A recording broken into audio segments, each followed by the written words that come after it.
제가 그리는 대한민국은 자율과 창의를 통해서 만들어진 역동적인 나라, 공정한 기회 보장을 통해 이루어지는 통합의 나라, 어려운 이웃과 약자를 충분히 배려하는 따뜻한 나라, 그리고 국제사회에서 당당하고 책임 있는 자세로 존경받는 나라입니다.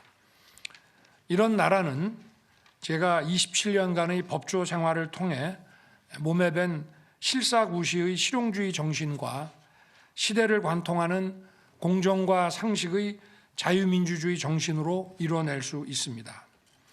정부의 무능과 부패로부터 국민이 더 이상 고통받지 않도록 보호하고 세계적인 디지털 전환의 시대를 이끌기 위해서는 다음 대선에서의 정권 교체가 그 첫 걸음입니다.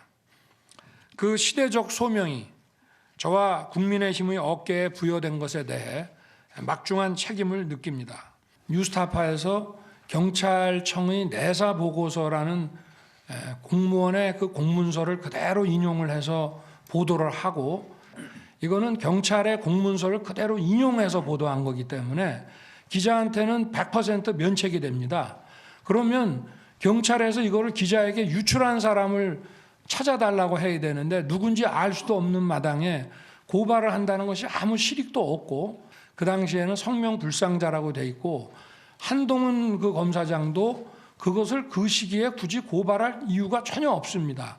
그런데 이거를 제 처의 그 명예훼손 부분과 이 두 개를 하나의 또 고발장으로 해서 고발한다는 것도 상식에 맞지를 않고, 저희가 권리를 침해당해서 고발을 하면 직접 하면 되는 것이지 이거를 왜 야당에다가 이걸 맡길 이유가 전혀 없습니다. 네. 전혀 이거는 제 입장에서 봤을 때는 이런 걸 지시한 사실도 없고, 도대체 이런 일이 뭐 무슨 텔레그램에 무슨 뭐 보냄이라고 했다는 것이 어떻게 이루어졌는지도 그건 알 도리가 없습니다. 네. 정말 평생의 어떤 이해관계가 같이 가야 되는 뭐 그런 관계 아니면 어렵지 않겠습니까? 이거 자체가 정당한 일이라고 보기는 어려운데, 당시에 손준성 검사도 제가 원래 유임을 요청했던 사람을 갈고 추미애 장관이 알아서 보낸 사람인데, 제가 그 위치에 있는 검찰 간부와 이런 것을 논의하고 할 이유가 전혀 없습니다. 네. 이게 전부 자기들이 임원들 이름으로 임원들을 지분 명의자로 해서 SPC를 만들고 그 SPC에 대출해주는 형식으로 해서 부산저축은행의 대주주와 특수관계인들이 고객의 예탁자금을 가지고 시행사업을 벌인 겁니다. 이게 빠졌다고 한다면 대장동 부분은 부산저축은행이 SPC를 만들어서 자기들이 그 지분을 갖고 시행사업자와 일정한 지분을 공유해 가면서 그 SPC에 편법으로 대출해 준 것이 아니고 대장동 사업자에게 그냥 대출을 해준 거로 저는 판단이 됩니다. 왜냐하면 그 중간에 부산저축은행의 대주주의 뭐 조카라는 사람이 거기서 대출 수수료를 거액의 대출 수수료를 받았다고 한다면은 그거는 아마 이거는 부산저축은행이 했던 일반적인 대출이었을 것으로 판단이 됩니다. 그러면은 당시의 수사 범위에는 들어가지 않습니다.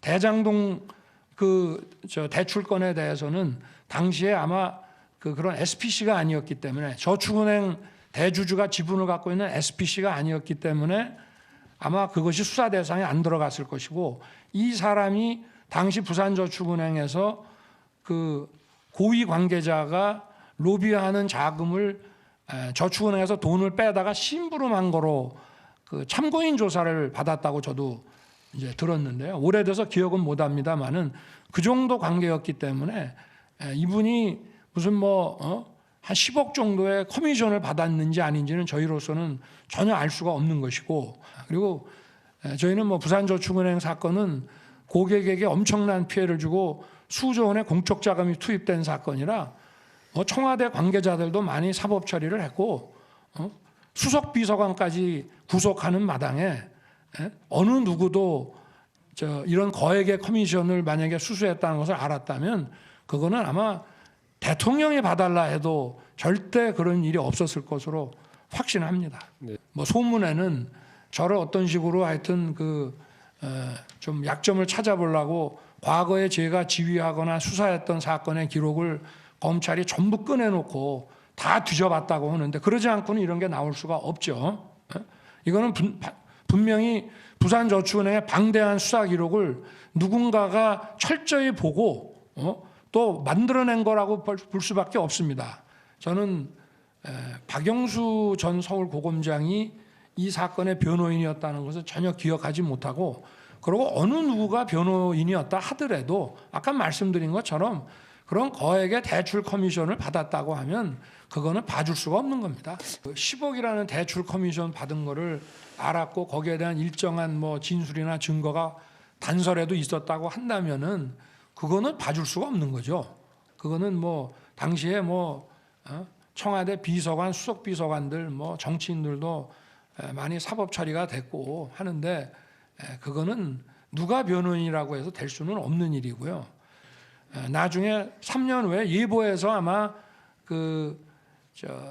부산저축은행 부실금융기관의 그 대출 채권이라는 자산을 다시 회수해 나가는 과정에서 이게 드러난 것이지, 그거를 윤우진 서장의 동생이 수사를 하고 있는 중이었기 때문에 저는 그 수사가 원활하게 진행되게 하기 위해서 그 동생이 어떤 언론으로부터 부당한 어떤 의혹이나 이런 곤란한 처지에 처하도록 놔둬서는 안 되겠다고 했기 때문에 제가 그런 그 기자의 그 질문에 대해서 그 맞다라고 제가 답을 해줬는데요. 그거를 아마 그 질문을 그 당시에 다 공개가 됐더라면은 제가 왜 그렇게 답을 했는지가 아마 잘 설명이 될 거라고 저는 생각을 하고요. 그 자기 괴로운 얘기 이런 걸 제가 들어준 적은 있습니다만은 제가 무슨 공식적으로 무슨 변호사를 선임하거나, 저보다 변호사 더 많이 합니다. 그 윤우진 서장과 검사들의 어떤 유착 관계를 밝히기 위해서 윤우진 서장이 다녔다는 수십 개의 골프장을 전부 조사했다는 그런 얘기를 제가 나중에 전원으로 들었는데요. 그런 관점에서 본다면은 이 수사 역시도 과잉 수사가 아니라고 하기는 참 어려운 상황입니다.